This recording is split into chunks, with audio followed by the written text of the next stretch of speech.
let's start welding.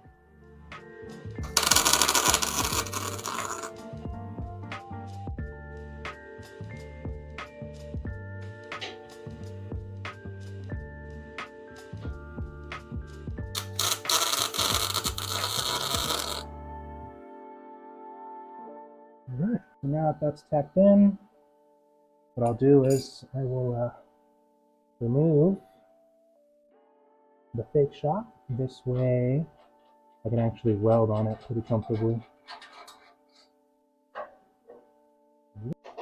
Now, whenever welding bungs, I would always recommend to leave the bolts in. This is a pretty thick piece of steel, but it's good to do it just so that if there is any small distortion, you're not really distorting the bore, the hole.